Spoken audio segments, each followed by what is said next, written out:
Good morning, everybody. Welcome to Intellectual Medicine. Exciting day here. We have with us in studio, world famous, the fiber doc, Dr. Ray Miss. I've known Ray for, close to 20, 30 years now. Ray is one of the most respected gastroenterologists in our region, board certified in his specialty. He has taken it upon himself to advance in a pleasing way to enhance our health through ice cream. We're going to be talking about that today. But first, we're going to launch our show.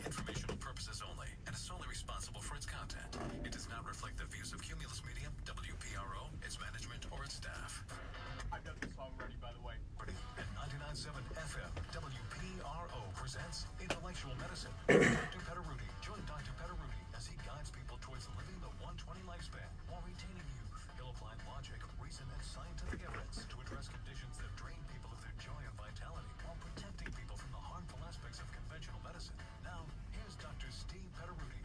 Good morning, everybody. It's Dr. Petteruti here at Intellectual Medicine on WPRO, your voice of Southern New England.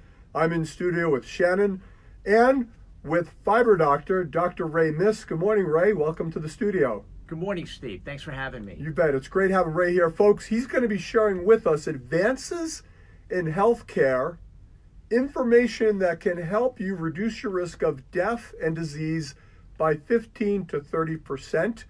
We're going to talk a little bit about the connection between your gut and your brain and about the importance of setting a foundation for people at the youngest possible time in their life when they're most vulnerable to the negative effects of unhealthy lifestyle and when it is most difficult to corral them into healthy patterns of eating. We're talking now about Fiber Dr. Ray Miss's innovation emanating out of Rhode Island. He'll give us his backstory on how he got there. But what's the name of your ice cream, Ray? It's called Seriously Good Ice Cream, Steve. We're going to be talking about seriously good ice cream. Can you believe it, folks? An ice cream that'll help you live longer? Maybe. So we'll be back to that. But first we got to talk about, things that'll keep you healthy and thriving. We have a difficult time living beyond the norm of our environment. Simply put, if your culture supports good health, you're likely to benefit from the culture you're living in. We talked last week about the blue zones. These are the areas of the world where people commonly, or I should say frequently, live to be 100. And they had certain things in common, not the least of which is eating healthy, high fiber patterns. But my point is they were born into a healthy culture. Now we have to tie this into the culture that we're living in, and we've got to be connecting the dots, right? Who is benefiting from the status quo? And where do we need innovation? The fiber doctor, Ray Miss, is going to be sharing with us his innovations in the food industry. You can bet that you are having an effective innovation when people start to oppose it. Because an effective innovation, by definition, threatens an existing status quo.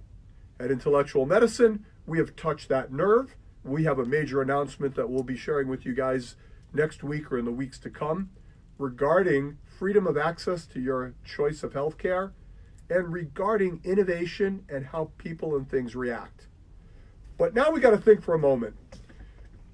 How or where or when in history has any society ever taxed its way to prosperity? Did you wake up last week and say to yourself, wow, I hope the new budget increases my taxes? You know why? Because in Rhode Island, we don't pay enough taxes. How many of you thought that? Did you really believe that we're undertaxed?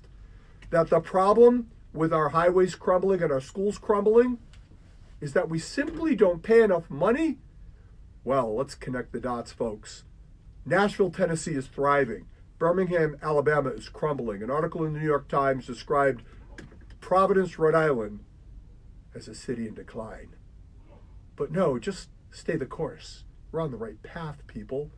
In Rhode Island, the data shows that people making more than $75,000 a year are leaving the state in droves, and people making less are arriving.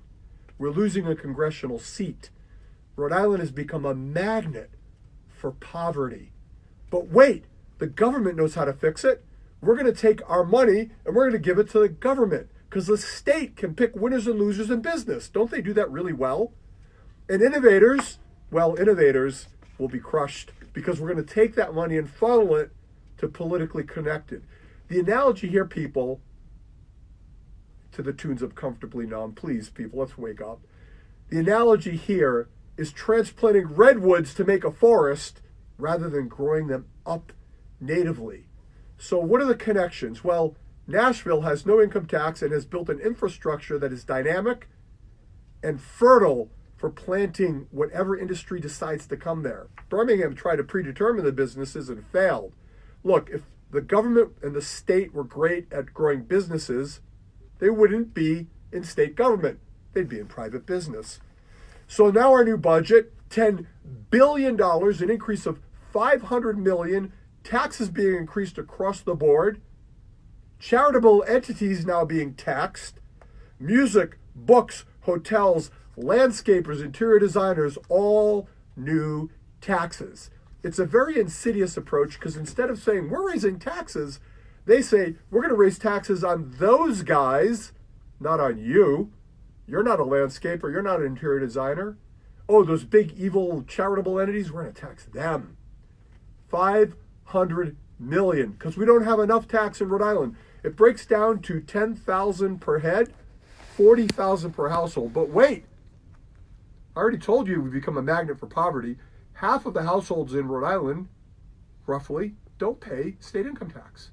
What it means is the ones that are left paying, you could chalk up $80,000 per household to run the government. And oh, for all that money, we don't have enough. So now we got to tax the poor truckers because our roads are crumbling. How many people here remember the raise in gasoline tax? That was to pay for roads and highways. What happened to it? It gets dumped in the general fund. No, we got to just say no. We become a one-party monopoly and people are afraid to speak out against the state. We become a state where we believe that change cannot occur and we just go with the flow because you can't oppose the monopoly. Right now, we're going to tax the Raimondo administration. Gina Raimondo is now advertising for her next job. This is a political platform that is well suited to the national agenda. We're going to tax the snot out of people. Why? Because they don't pay enough. So we can use the money to pay for our agenda. It's a failing agenda. De Blasio in New York City, this is where this can drift, has put forth a desire to take private property from citizens. He has put forth a proposal to strip private property owners of their property if the state doesn't feel it's being run correctly. And they're going to take that property and put it into a not-for-profit, state-run collective so it can be properly run and administered. Can you believe this is happening in America? Wake up. We need to take back our freedoms. And you guys need to keep listening to Intellectual Medicine, and you need to listen to guys like the Fiber Doctor, who's going to be coming up right after our break, so you can figure out how to stay healthy, because you do not want to get caught up into the vacuum of orthodox medicine if you can possibly avoid it. So one of the greatest orthodox gastroenterologists, now with a foot in two worlds, that is keeping you healthy and there when you need them. We'll be right back after the break, and we'll be talking about ice cream with fiber. Are you kidding me? It tastes great. Trust me, I tried it. We'll be right back. This is Dr. Petteruti at Intellectual Medicine. Took me a little longer to get all that in, Ray. Actually, when you have time to think of all this and find it up, it's amazing. I know. I research, one of the ways is by doing intellectual medicine. Yeah. You know, at the end of your day doesn't end. Right. You go home and you have charts to review, and you've got meaningful use criteria to adhere to. Right. And you've got ICD-10 codes that you got to get caught up on. You have computerized notes. I was spending 2 hours a night after my office hours just to mop up. I know. And it's the old Physician burnout, a link to the computer and all this documentation. Yeah, it's killing us, right? Yeah, it is. So now they have computers in medicine. The computers in medicine, folks, did nothing to help you. Nobody put the computer into our office and said, wow, this will be great for patient care. They said, this will be great for oversight. Well, doctors are spending more time touching the computer rather than their patients, Steve. You know that. Touching the computer rather than the patient. It's awful. No, it is. This was driving me crazy. That's why I had to quit orthodox medicine, at least Right. to a degree. They have so monopolized our time that it is so hard to think. So now I come home and every night, instead of 2 or 3 hours of doing administrative shuffling, I'm researching. Exactly. And I spend my time on PubMed, and I spend my time going to conferences, and I spend my time writing articles, writing books. My new book will be coming out very soon, right, Shannon? It will. What's the name of that new book? We need a name. We need a name. Anyone? It's a book that's gonna outline the principles of the 120-year lifespan, and it all starts with dietary foundational pieces. Right. You don't get to live to be 120 or past 100 if you're obese, unhealthy, and inflamed. Do we have a second? Yeah. Joe asked if we have a mental health section at West Bay in case the Pats don't win on Sunday. There you go. Well, in case of mental health, we'll talk about that. The Pats. We're about to come back. And you'll be asking me questions. What's that? You'll ask me questions. You'll bait me, and as we talk, right? So I Oh, yeah. just- We're back. It's Dr. Petteruti. I'm here with the fiber doctor, Dr. Ray Miss. We're talking about something, people. Pull your chair closer to the radio and get your pen out. Seriously good ice cream. I want you to write that down. It's seriously good ice cream. It's available at Dave's Marketplace. It's available at Whole Foods. I bought it last night right at Dave's Marketplace in East Greenwich. It's right in the middle of the ice cream section. It's on the top shelf. Do yourself a favor and go get it and try it. It's fabulous. And it has more fiber in it than lima beans. But right, so we're talking about keeping people healthy. But here's Dr. Miss. Now you are a board certified gastroenterologist, right? That's correct. You actually practice medicine every day, That's correct. all day long, And night. and night. Right. How in the world did you come up with this initiative, and what made you get involved with ice cream? Well, Steve, I've been promoting fiber for 30 years. I've been taking fiber supplements and eating high fiber diets for as long as I can remember. And when I got sick 17 years ago, I was declared legally blind. And I thought, geez, all of a sudden my life became very dark. My future became very dark. And I started thinking that, the average American consumes half the amount of fiber they need for wellness, but 90% of Americans eat ice cream, and I was eating ice cream at the time. I said, geez, what if we put the two together? Brilliant Make it a innovation. fun way, kind of like the Trojan horse model of sneaking fiber in a fun way. Right. Now, when I hear the word fiber, right, I'm thinking unpleasant culinary elements, right? Shannon's snarling, right? Fiber. Fiber, it's like, I got to tell you, people, try this ice cream. Its texture is supreme. Because not only is the fiber doctor, Dr. Miss, not only is he an expert gastroenterologist and one of the finest, by the way, just a quick overview, because I know some of your story, Ray, and you overcame your disability with incredible effort, adaptive equipment, and you still do colonoscopies, correct? That's correct. And you are still a full-service gastroenterologist. That's correct. Now, the most important part of Dr. Miss's skill set, people, is his brain. This is an intellectual doctor who practices an intellectual style of medicine. He's an innovator. And, Ray, I'll say this. If I have a patient who needs to be listened to more than proceduralized, and you, by the way, are brilliant at procedures, Dr. Miss's success rate with procedures exceeds his peers, exceeds them. So sometimes patients will say, wait. You're sending me to a gastroenterologist who's legally blind. What the hell is going on? The dude is compensated with his residual vision in a way that is just remarkable. I'll leave it at that because we need to get back to the ice cream.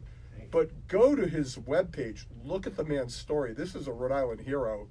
You did a TED Talk. People can find that, correct? That's correct. How do they Steve. find that? They find that you could go on YouTube and look at Dr. Ray Miss TED Talk. That's capital TED Talk, and they can view the talk from a little over a year ago. Wow, that's Miss, M-I-S. So do you talk about ice cream in your TED Talk? You know, I mentioned part of it because part of my situation years ago and getting to the point where I am now was saying the serenity prayer over and over again. You know, the first thing I do is accept my limitations. God grant me the serenity to accept the things I cannot change, Right. have the courage to change the things I can, and accept Right. the difference and knowing what I can change and don't change. So part of the story there was knowing that no matter what was going to happen to me, that I always needed to have a plan. And part of that plan was a responsibility I felt to not only my family, patients in our community, but also a responsibility to myself to fulfill my purpose in life. And the purpose in life, Ray, if I may jump in, is to enhance the well-being of others, because nothing jazzes you more than watching somebody thrive. Absolutely. You know, you look at a patient who thrives, and that's what turns us on in intellectual medicine. When we see somebody coming to us in the absence of their best health, and after a cycle of treatment, they leave thriving. Remember, people, health care is not. Health insurance is not. It is sick insurance, and what we have is a sick care intervention system. We wait for people to break down, we patch them with some glue, and we shove them out the door. What Dr. Miss, the fiber doctor, is talking about is getting down to the nuts and bolts of maintaining your health. Look, the orthodox cartel of medicine is not maliciously trying to keep you unhealthy. They're just disinterested. They don't make money when you stay well. There's a need in America to change the way we eat, but there's resistance to that through the passive support of our current unhealthy diet. Average American, 15 grams of fiber a day. The goal, at least 30. How do we get it in us? Tell us how much fiber is in your ice cream. So every 4-ounce serving will give you on an average of 6 grams of fiber, which is an important number to hit, Steve. 6 grams. Let's put that in perspective, folks.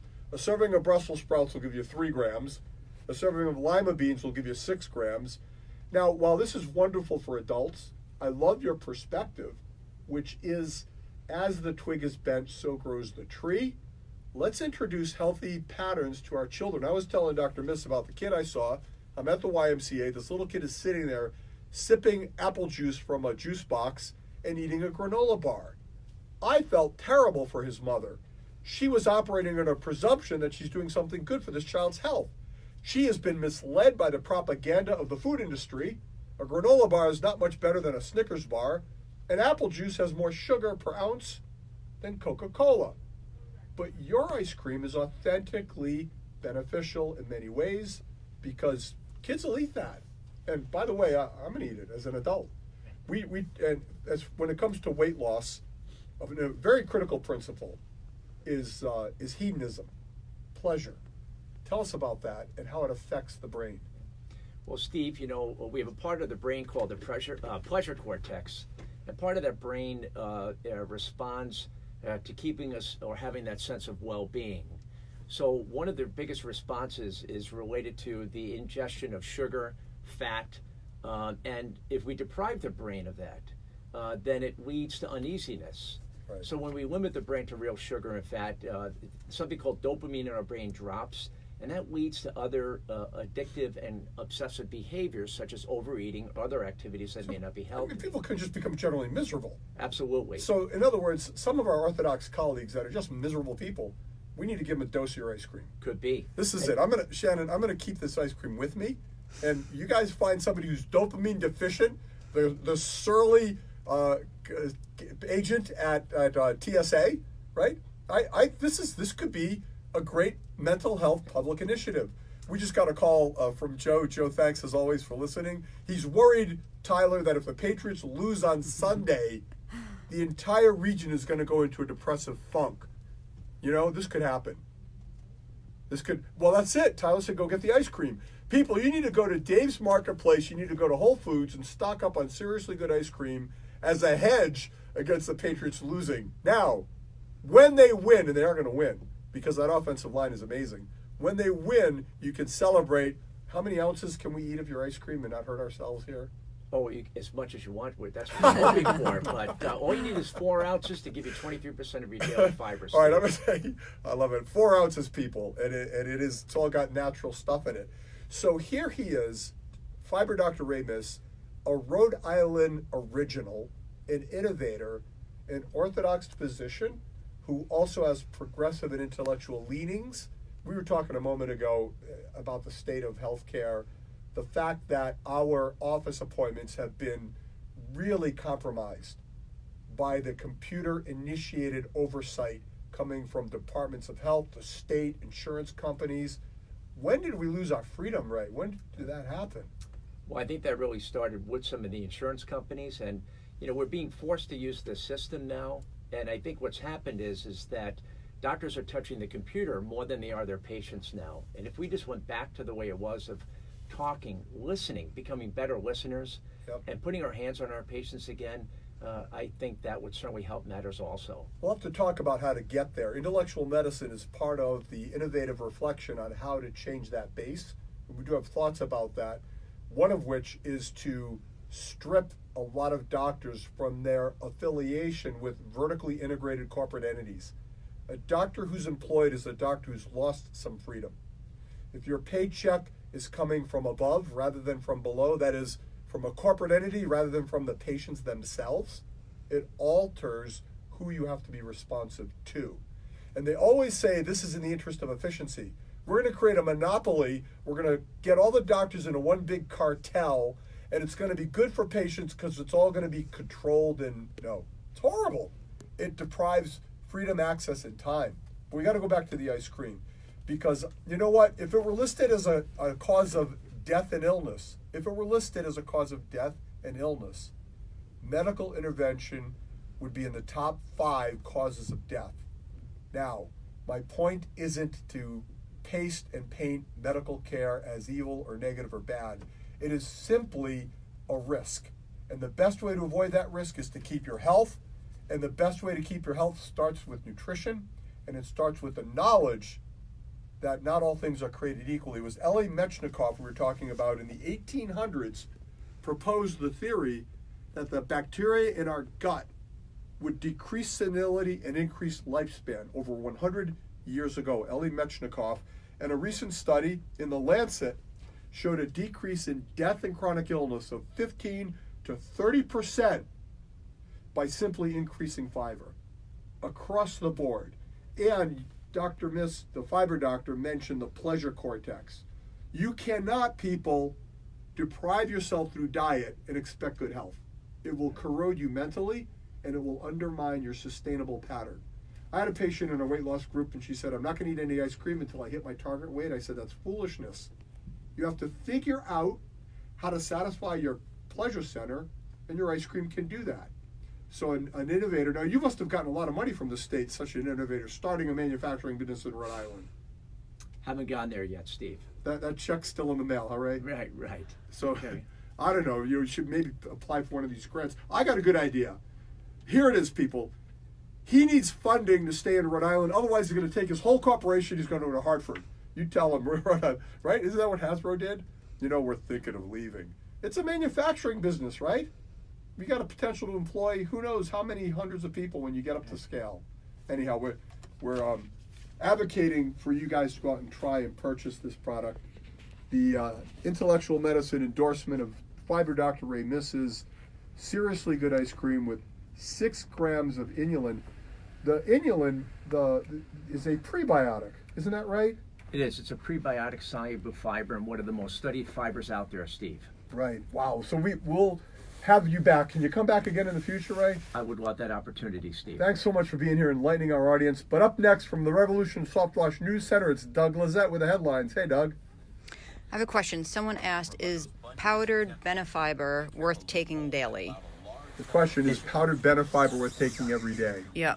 Yeah, I mean, it's a different type of fiber, but I think the inulin, which you can buy separately, it is a soluble fiber, but the inulin has been better studied, which can be found at CVS Fiber Gummies, Fiber Choice. It might be... Say that again? CVS... Based on your words, I think you're setting it up to send it over there, so I hit it a little bit earlier. Oh, that's okay. Inulin? Inulin is the fiber, INULIN.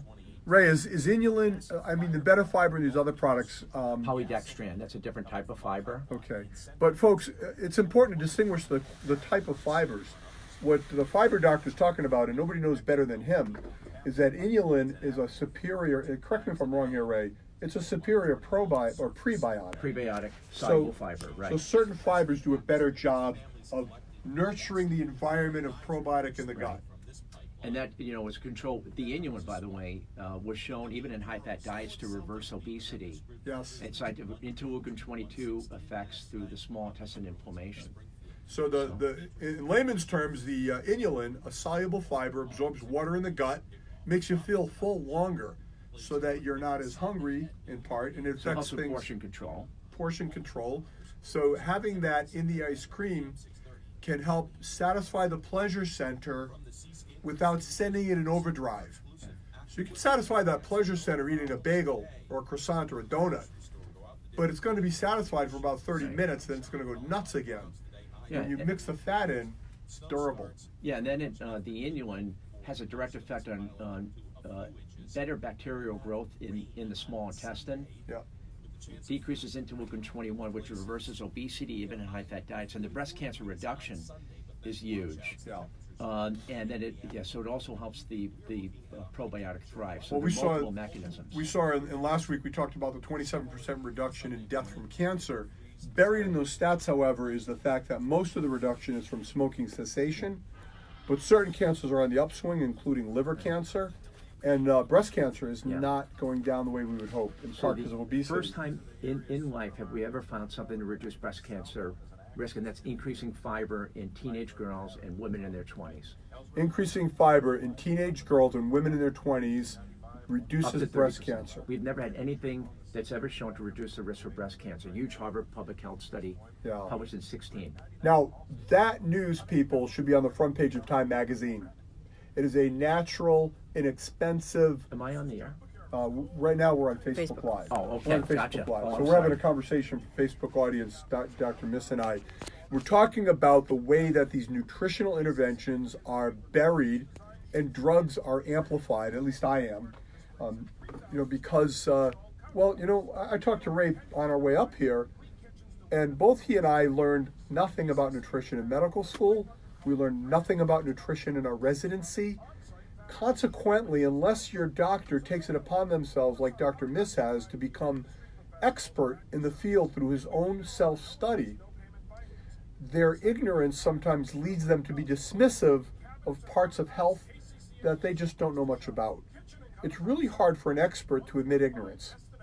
And when you ask an expert, you ask another provider, a healthcare provider, about diet, if they know nothing about it, it takes a strong ego to admit that. Right. And to say, you know what, I just don't know much about that, versus, oh, that's irrelevant, or oh, that's not going to help. Yeah. And talk- the key, Yeah. I'm sorry. Oh, and I agree, Stephen. I think part of it too is so people have to realize that the biggest thing out there, besides the treatment of disease, is the prevention, right? Good Isn't Lord. it great not to get the diagnosis? Is what can we do to prevent disease? And I think 20 plus diseases are alleviated or prevented by increasing the fiber in your diet. Right. And it comes down to this 14 types of cancers relate to obesity. Obesity is nutritionally centered. We talked last week about the Coca-Cola company created a not-for-profit subsidiary whose mission was to educate the public about obesity. Coca-Cola, right? Not-for-profit. Their message was exercise. It's not. It's nutrition. Well, and you need to exercise too for other reasons too. Say that again? Well, I think it's important that we exercise also. It's important to stay active. An object in motion will stay in motion. You're talking about me? Now, Okay. Intellectual Medicine with Dr. Petteruti You got to sign out. at 438. Anytime you need to leave, you can exit. Am I set? You're good to go anytime you got to go. Okay, my driver's here. Okay. Is that okay? Okay, yeah. We are back. It's Dr. Petteruti. We are saying farewell to the fiber doctor, Dr. Ray Miss. Thanks, Steve. Have a great day, everyone. Keep smiling. Keep smiling. Stay positive. The man is an inspiration. That's seriously good ice cream. That's the fiber doctor, Dr. Ray Miss. That's Dr. Ray Miss, M-I-S. Look him up on TED Talk. His story is life-inspiring. His fund of knowledge is impressive. His mission to help people live healthier and have fun doing it is fantastic when you can eat ice cream and get fiber. Now, here are a couple of caveats, folks. If you're not having much fiber in your diet currently, don't try to double it up tomorrow. You're going to feel bad. your body needs to acclimate. So you want to slowly and gradually increase the fiber in your diet. Very few things can be done to help maintain your health more so than healthy eating. We've said it before, nutrition is a cornerstone of longevity and health. Health is not guaranteed through drugs. Look, pharmaceutical companies spend $30 billion a year on advertising, Shannon. You realize that? $30 billion. We do. And you combine that drug company advertising with food company advertising, and you have a recipe for a lot of emphasis on the status quo. Don't look at the man behind the curtain. Ignore the corrosion of health. The lifespan in America has extended. The health span has not.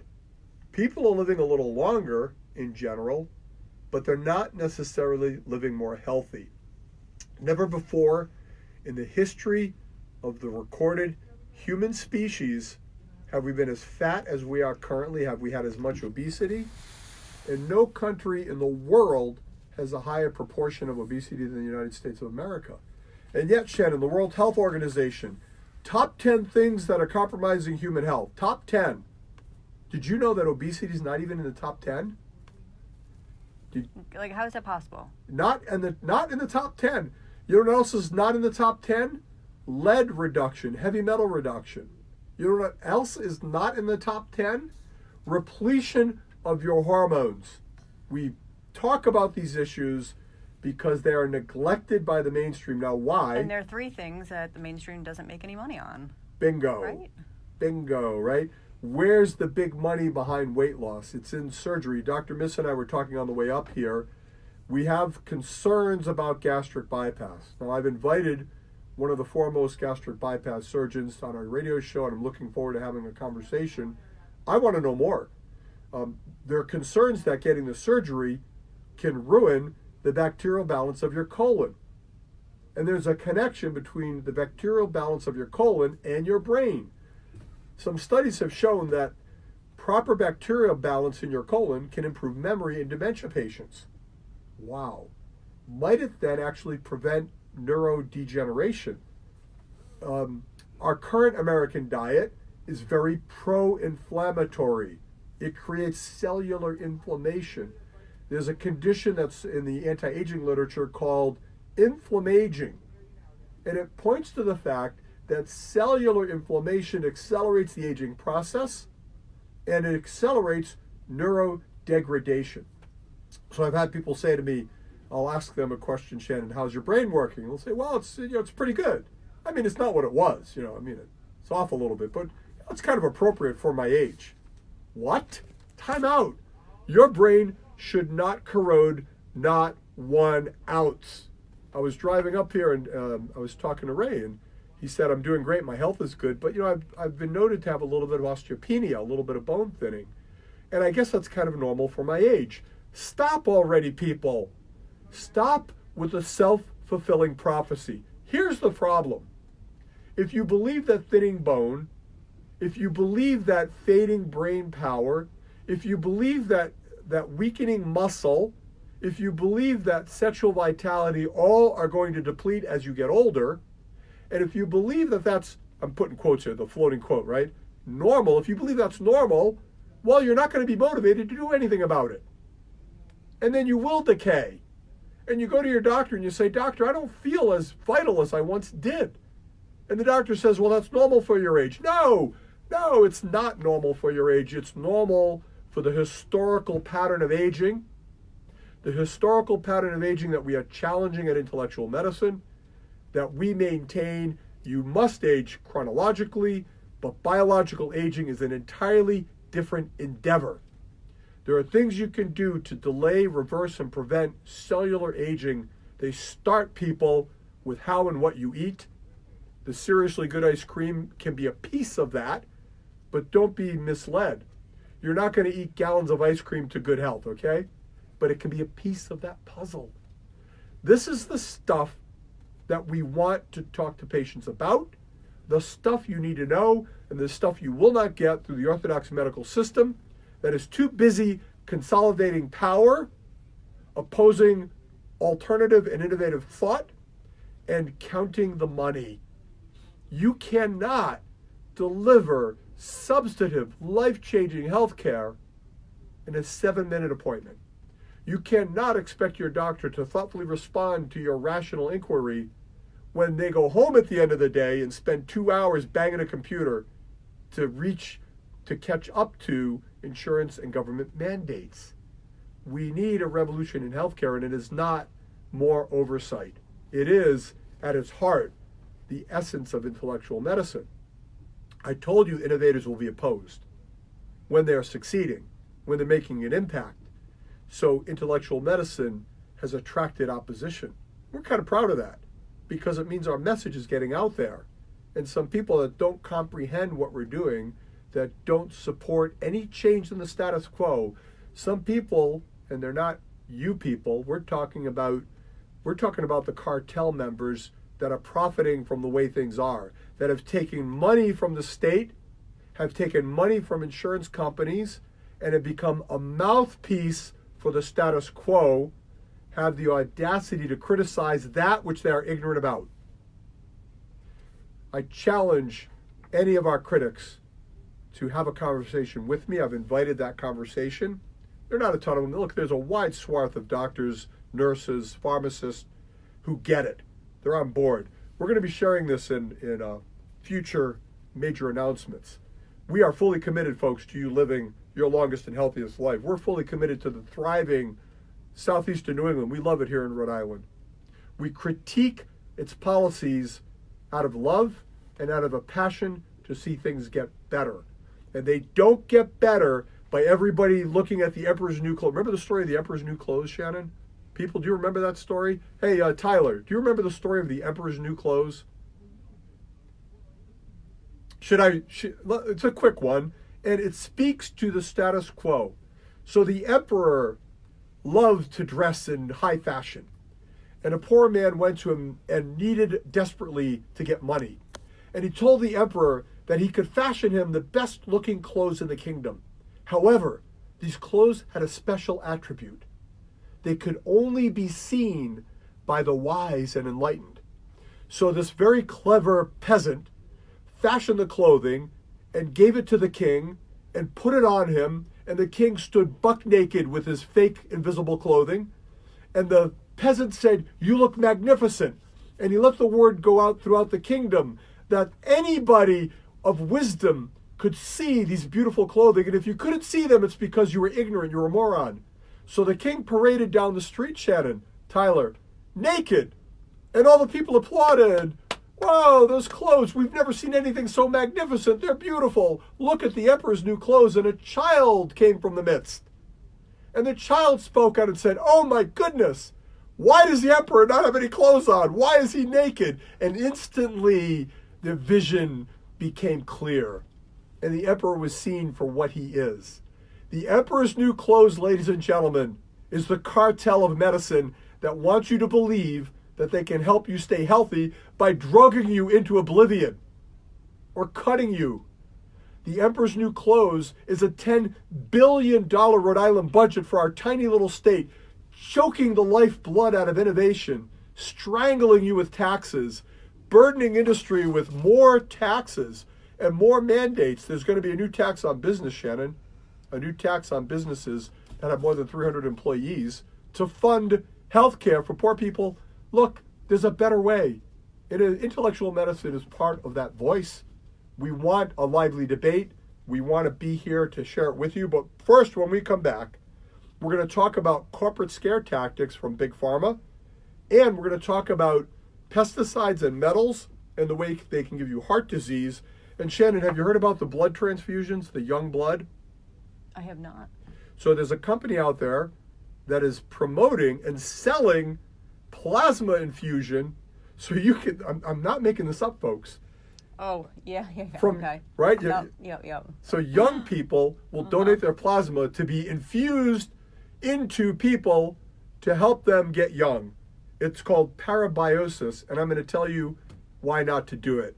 There's a right way and a wrong way to pursue anti-aging medicine. Folks, we're having a ball. This is Intellectual Medicine. Stay with us. We'll be right back listening to the voice of Southern New England, WPRO.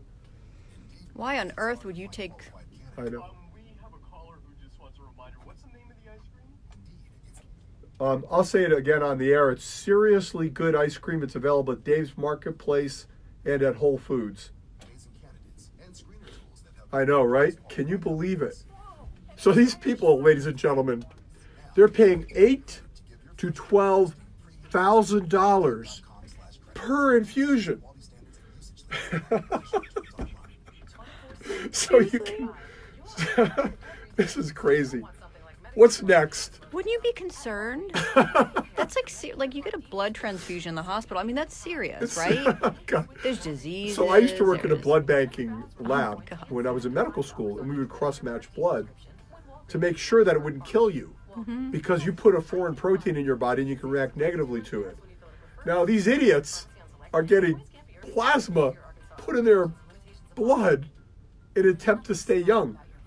There's like 12 of these centers up, and you can buy it. Don't we have one in Rhode Island? No, we don't. What is that one?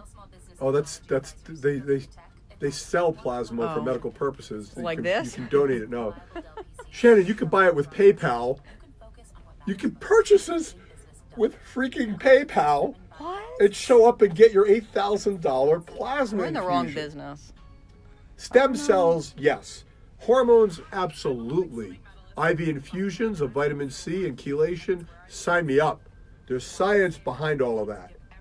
Plasma infusions, God. you know, in some ways, Shannon, this is what hurts intellectual medicine, because some of our critics are not knowledgeable and cannot discriminate between science-based anti-aging and this kind of nonsense. Young blood, parabiosis. We'll talk about it when we come back. Elie Menshnikov was a father of probiotic, the late 1800s. It's taken 100 years for him to be proven right. 100 years. I hope I get proven right sooner than that. But Shannon, if it takes 100 years, speak kindly of me. Hey, we're back. It's Dr. Petteruti. This is Intellectual Medicine. We had the great pleasure to have the fiber doctor, Dr. Ray Miss, a board-certified gastroenterologist, a Rhode Island original. You need to look him up, MIS. He's on TED Talk. His personal story is one of courage, success, and innovation. And he has brought to Rhode Island Seriously Good ice cream. Now that's the name of it. Seriously Good. It's available at Dave's Marketplace. It's available at Whole Foods. Go out and buy it. He needs your support to continue his good work. This ice cream, not only is it made of all natural, healthy stuff, but Shannon, the cows that they get their product from are humanely raised and have a nice life. You'll be happy to know that. That does make me happier. It is. It's important. And it was good. I mean, it tastes like ice cream. It's really It was good. like ice cream. Texture's fabulous. Yep. And it has 6 grams of inulin, which is an essential prebiotic. Prebiotics feed the bacteria of your gut, make the probiotics in your gut healthier, and have been correlated with healthier brain, less depression, less obesity, with a reduction in all-cause death and disability. Upwards of 30% reduction when you get 30 grams or more of fiber in your diet. 30% reduction. You know, Shannon, if there were a drug that could do that, it'd be $1 billion blockbuster. But sad to say, it's just nutrition. And doctors, by and large, are ignorant of it. Now, Dr. Ray Miss has made it his business, the fiber doctor, to become knowledgeable about diet, and good for him.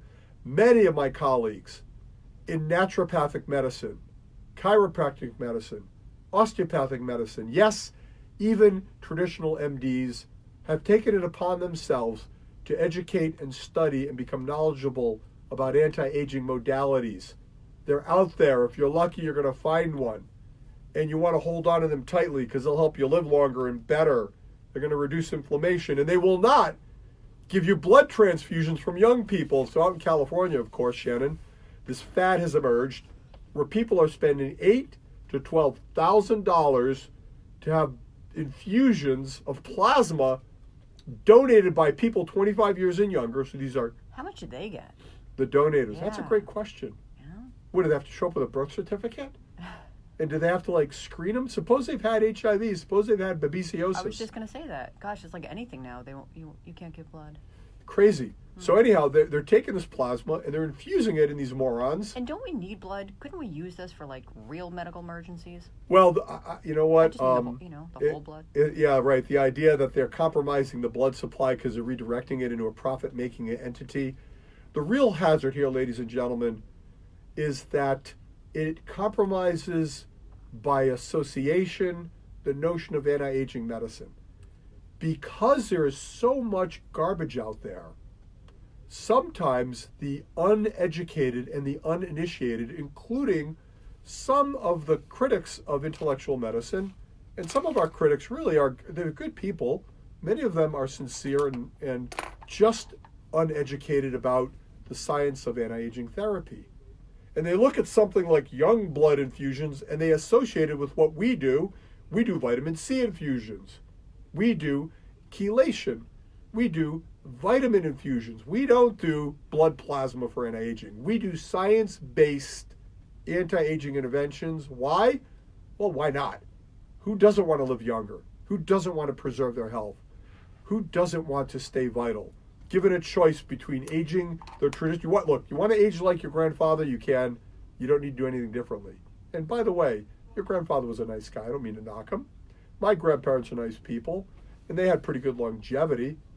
But let's face it, 80% of longevity is connected to lifestyle choices. Without your hormones, you're not going to make it to your best age. Now let's talk about the young blood, that to be avoided. How about the connection between pesticides and metal? A study correlated exposure to metal and pesticides with a significant increase in heart disease. Now this supports other evidence that connects lead to death from heart disease. 250,000 deaths per year associated to chronic lead exposure. Now we're not talking about people that are working in metal smelting factories. People that we test for lead come back with elevated amounts are surprised. Well, you shouldn't be. There's lead in the air, the water, the dirt. We have polluted the planet rather thoroughly, and that lead cannot be avoided. The best we can do is to diminish its effect through mitigating exposure and then removing it by virtue of chelation therapy, which we strongly advocate. Here's another connection, Shannon. We've said before, when you can't measure what's important, you give importance to what you can measure. Healthcare industry is not a healthcare industry. It is a sick care intervention. Healthcare is what you do on your own, so you never need to engage the healthcare bureaucracy or corporations. So they have a policy that came out, Shannon, with Obamacare, and it was called the Readmission Reduction Program. What they noted was patients who get admitted to the hospital upon being discharged frequently got readmitted. And they put forth regulations intended to punish hospitals that would readmit people, to motivate them to keep people healthy so they won't come back. And you know what, Shannon? The program worked. Readmissions rates went down. You know what else happened? Death rate went up. The reason they could get readmitted, people, because they were dying. The death rate escalated 30 days after discharge. Are we shocked? The statistics look good. Look, the Obamacare initiative is working. There are fewer readmissions. Dead people tend not to go to the hospital, okay? Can we all agree on that? Dead men don't talk. They don't cost the healthcare system anything. In fact, we saved money because we booted people out of the hospital before they should have been, and they died. Very convenient. Furthermore, another way to avoid readmissions, you don't admit them in the first place. So you get that guy with unstable angina and heart failure, you tweak him up in the ER, and you push him out the door. He dies or she dies a week later. It's a statistical success. There's no readmission. Cost of the healthcare system went down. I mean, you didn't really kill the guy. You just kind of didn't treat him. This is crazy. It's crazy. Healthcare, gotta love it. It's so broken. It is so corroded. It is so jaded. Your advocates have been stripped of their voice. Intellectual medicine stands as a voice in the wilderness, crying out to you to take charge of your own health. I hear people sometimes say, shouldn't my health care pay for fill in the blank? My hormone therapy. Shouldn't they pay for my weight loss treatment? Wouldn't it be cheaper in the long run? They don't care about the long run, people. They're looking at next quarter's profit margin. That's what they're looking at. These drugs, another drug, you've heard of Humira. It's a good drug. It's helped some people. However, they now have been implicated in a corporate scare tactic. They've created, follow the money, people. These companies that have biological drugs that are enormously expensive. These drugs can cost $40,000 to $50,000 per year to treat conditions like psoriasis, Crohn's, these inflammatory conditions that in many cases can be effectively treated with anti-inflammatory therapies like healthy probiotic use. But rather than get at the core of health, we have drugs, and now the drugs are attempting to stifle competition by marketing against the generics that are trying to come to market.